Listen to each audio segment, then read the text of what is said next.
Hold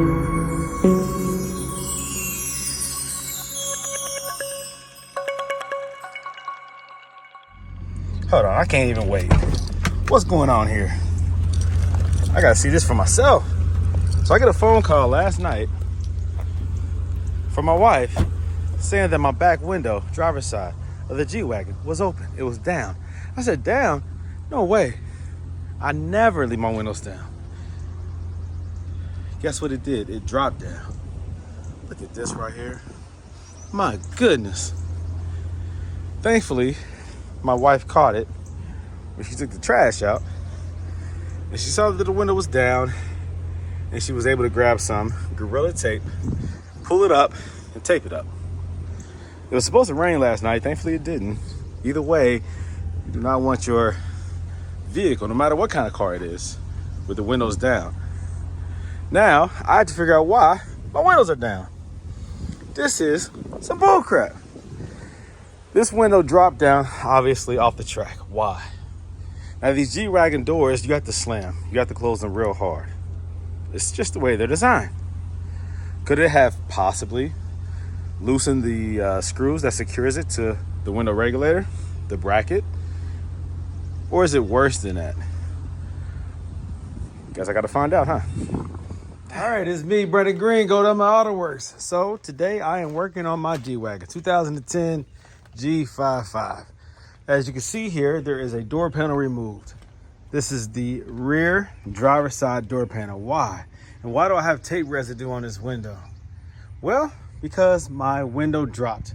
I came home from work one day and my window was down. Well, my wife caught it the night before, actually, and said, why is your window down? I said, well, when I left, it was up. She said, well, it's down now. So I said, throw some tape on there and I'll deal with it. I assumed the window got off track somehow. I don't know, whatever. So she did it. And, well, by the morning time, the tape came undone and it dropped down again. And since then, I retaped it from the inside and from the outside, and it kept dropping back down because it's hot outside. It's a beautiful hot summer day. And even with the best of tape, this Gorilla tape, it still dropped down once it got hot enough. So I was waiting for this window regulator to actually come. I assumed worst case scenario, I started operating the window, the up and down, and you can hear the grinding up of the cable. This cable right here, this is what controls, it's a motor, and it's a cable that winds up, or wounds up or whatever, and that allows it to go up and down. And so oftentimes, I know with Mercedes, and I'm sure other car manufacturers, if a window gets stuck or you hear it trying to, and it sounds like metallic grinding, in this case, the cable itself, mechanism, has been jammed.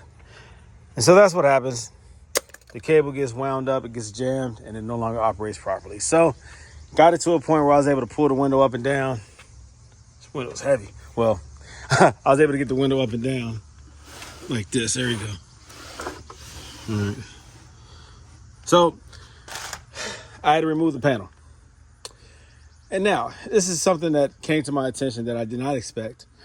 Look at this speaker that came off. So first thing I thought, speaker kind of light. Then I realized there's no magnet on it. And I'm like, oh man, the previous owner of this vehicle got me. Maybe he had to remove the door panel and he just put this thing back in place instead of replacing the speaker, which makes no sense. But then I go deeper inside the door and I see this laying there. Well, it's magnetized. This is the magnet that was attached to the inside of the door. It came off. This goes into the back of here. Now, it came off. This is seldom do you ever see this happen, but it looks like it's warped a little bit. Now, that could be a couple reasons. Could it be heat? Did heat melt it? I don't know. Did heat wear it down? Did this magnet get that hot? Well, that would happen on all doors, wouldn't it? Poor design? Possibly.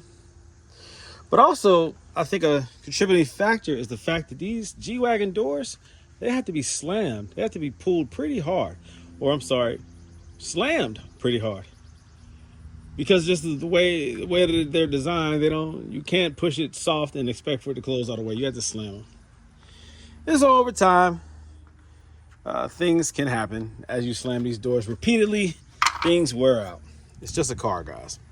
And this heavy magnet right here on this thin plastic frame, this is a very, very thin, cheap speaker. I don't think it's Bose. I think it's just a basic speaker. Real cheap, real light. I wish you guys could pick this up and see how light this thing is. Very flimsy. I mean, I can get a better speaker at AutoZone.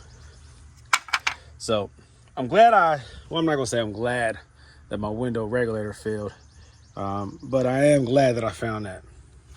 So I have a new window regulator that I have to install.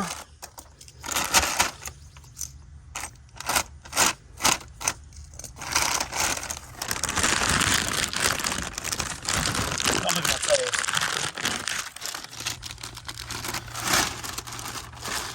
So this one comes with the motor. You can buy them with or without a motor.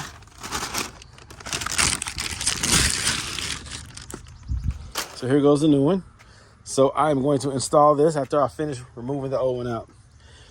Lay it all out, make sure, compare it, make sure everything is everything, because sometimes you can order something and it's the wrong part. This one was specifically for this year. They have different window regulators according to what year G-Wagon you have. So pay attention to what year. Be careful what you order. But just from here, just looking at it, it appears to be the exact same one. And so I'm gonna go ahead and proceed, remove that one, install this one, and let's get this window working again. The process, of course, is just removal of the door panel. You can go online and research how to remove that. There's a couple large screws that you have to remove up under. There's one up under here, one in here, and then one behind the door handle. So right as you open up the metal handle, you'll see the screw running right through there. Remove those, twist counterclockwise the locking, the knob, the lever, whatever, pull that out, and then pop this loose. Use a panel removal tool or a wide spatula style tool so that you don't damage it. Use a flathead, you'll mess up the door panel. Pop it off, raise it up, and there you go. Make the disconnect all the little connections like the little tweeters and the door switch panels. Make sure you disconnect those. Pull this plastic cover down. It has the sticky rubber stuff, caulking or whatever you want to call that stuff, whatever, that really tacky stuff. Remove that so you can get access to everything.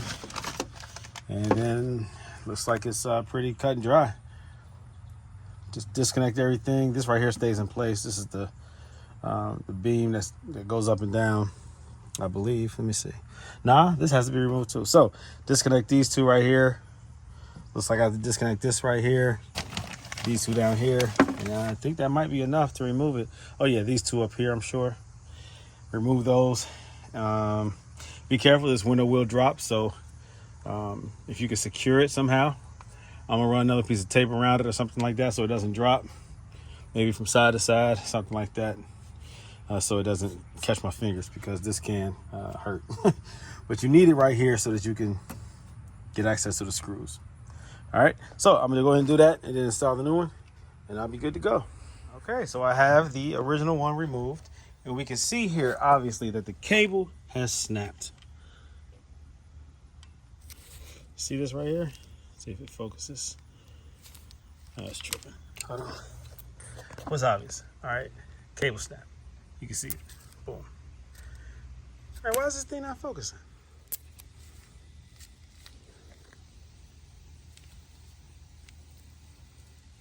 All right, now that right there is where it connects on the new one, and then this cable runs down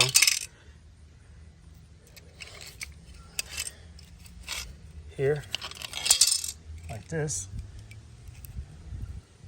That's where it snapped. No? I don't know, whatever. Oh, it connects up here. The cable runs through that. and then down. All right, to here. And so it's snapped. No good. All right, anyways. All right, so this right here will be the replacement. There were a couple extra locations for the bolts that I missed when I first explained it, here and here. And let me see, there were 2 here, and then 2 here, and then these 2, and then these 2 right here.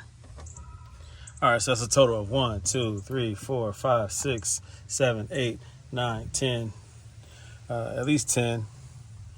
Shoot, I think 12. I think these 2 right here. So a bunch of those bolts have to come undone. Try to make sure that you, well, just make sure that you install it the same way the other one was removed. In the reverse order, making sure that you get all the connections, make sure that you have these cables running the same way. I put tape on the window to keep it up, keep it from sliding down and chopping off my fingers. And so I should be able to put the new one right in place, and it should line up perfectly up here, right here perfectly, here perfectly, and so on, so on, so on, and so on, and so forth. All right, there is one cable connection for communication that powers up the motor. So on the original one, it's positioned right here. On this one, you have a cable that's just kind of ran down here. The original connection will still reach, but this is an aftermarket one. You can see here that this is an original Mercedes. It's up to you if you want to decide to buy an original. It's just a motor. It's nothing special. A window regulator. This mechanism is not unique. It's a simple design that any quality, decent manufacturer can produce. So I wouldn't go OEM with this. It's just not worth it. Now this speaker right here, definitely not going OEM on that, because that is crap. This speaker right here is trash. Now this is original OEM, manufactured German Mercedes. What you need to look at is the ohms. If you're going to incorporate this into the factory deck, you have to kind of match up them ohms so you don't draw too much and not enough current. I guess if it's lower ohms, it'll just be that much more louder. If it's higher ohms, more resistance, then the speaker won't be as loud. But this right here tells me that I need to change out all these speakers, man. If that speaker is whack, that means that speaker is whack. That means this speaker is whack and that speaker is whack. Now I'm still running the factory deck with an aftermarket amplifier and subwoofer in the back, but it's time to upgrade everything. I did it on this one. I just been holding back. I'm just busy. These cars are coming in from out of town to do these coilover conversions. I have my own projects. I have cars up the street parked in somebody else's driveway up there. I got 3 cars sitting up there, plus this 4th car, plus this 5th car.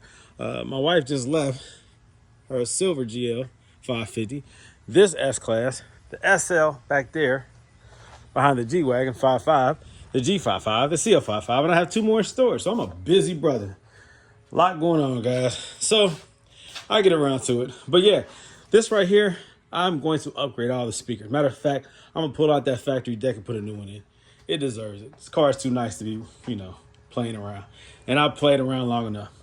The SL55 back there, I still need to do that audio system, man. My factory radio doesn't even work. It comes on, but it's no sound because the amplifier is jacked up. So it's hard to maintain your own stuff when you have so much stuff. Too much of a good thing can be a bad thing, just to let you guys know. But I love what I do, and, the business is growing, and it's work. These Neomax coilovers right here keep me busy. But yeah, more information to come. I'm going to go ahead and reinstall all that mess, and I'll pick the video back up when it starts working. Oh yeah, for now, know who I am, know what I do. Yeah, that's me right there, man. Pretty cool, huh? Anyways, more information to come. All right, hold on. Okie dokie. So everything is working now. Everything is back. The G-Wagon rear driver's side window goes up and down now.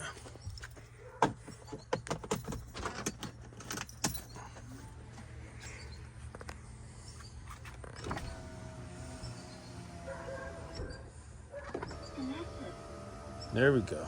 All right, guys. So that's how I did it. That's how I repaired it. That's what it is. Not too bad. Not too bad.